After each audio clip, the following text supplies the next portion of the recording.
Book 257. Good morning. Welcome back to Morning Motivation with Matthew Daniels, and today I'm going to tell you guys about my grandmother's journal. That's right, my grandmother's journal. But what is Matthew Daniels talking about? A long time ago, there was a young girl who grew up to be a grown woman. This woman, who was one of my ancestors no less, when she got older, prayed to God daily to give her a daughter that she could raise and love once she found a husband and had children. Over time, this woman got married and had 4 children, but all of her children were boys. She loved her boys with all of her heart, but deep down, she wished she was blessed with a little girl. Accepting her fate, this woman raised her 4 sons, and all 4 of them soon became grown men, and they all got married and had children of their own. When they did, the 3 oldest sons all had boys as well, but her youngest son had a daughter.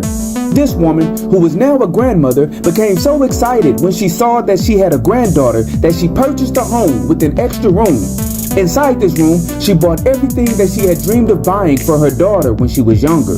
Then, as the child grew, the grandmother would get her often and keep her with her at her house. These two did everything together, and the grandmother and granddaughter loved each other very much. The grandmother bought her clothes, toys, shoes, and food, and every time she wanted some company, she would pick her granddaughter up, and they would spend several days laughing, talking, and hanging out.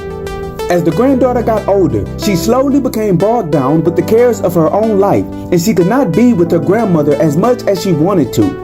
There were times when the grandmother would call her, but she would be busy with either college or work, and it would take several days before she returned the call.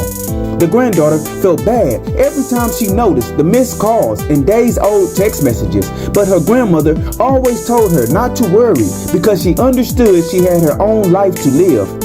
One day, the grandmother called her to come over, and as was the new norm, the granddaughter did not answer the call. Instead, she told herself that she would go and see her over the weekend when she was off from work. The weekend came, and she went to see her grandmother, and when she did, her heart was broken. Her grandmother, like all humans ever born into this life on planet Earth, had passed away peacefully in her sleep. The granddaughter was distraught, and she felt like a bad person because she did not answer the last call from her grandmother.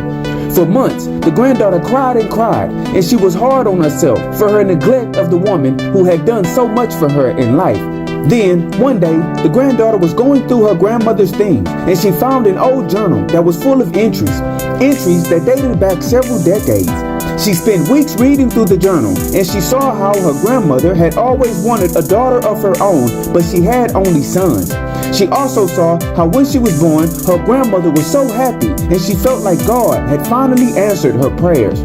She had no idea why her grandmother loved her so much, but as she read, it all became clear. The granddaughter then stopped crying from grief, and instead, she cried tears of joy. She realized that her birth was an answered prayer by her grandmother, and she realized why their bond was so strong. While reading the journal, she could feel the presence of her grandmother, and she no longer felt sad about not answering the phone.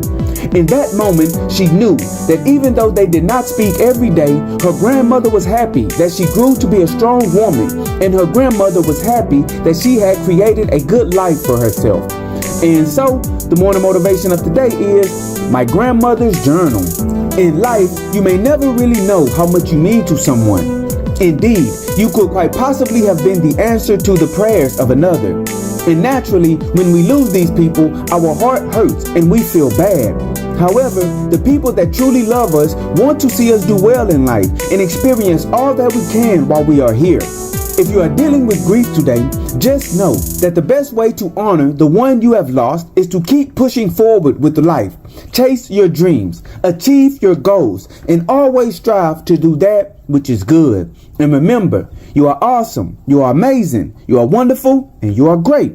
And you are going to change the world. I just hope I'm still alive to see it, family. I'm out. Good morning. To order books in the Morning Motivation with Matthew Daniels book series, search Morning Motivation with Matthew Daniels on Amazon.com or visit www.dandyandbigherm.com.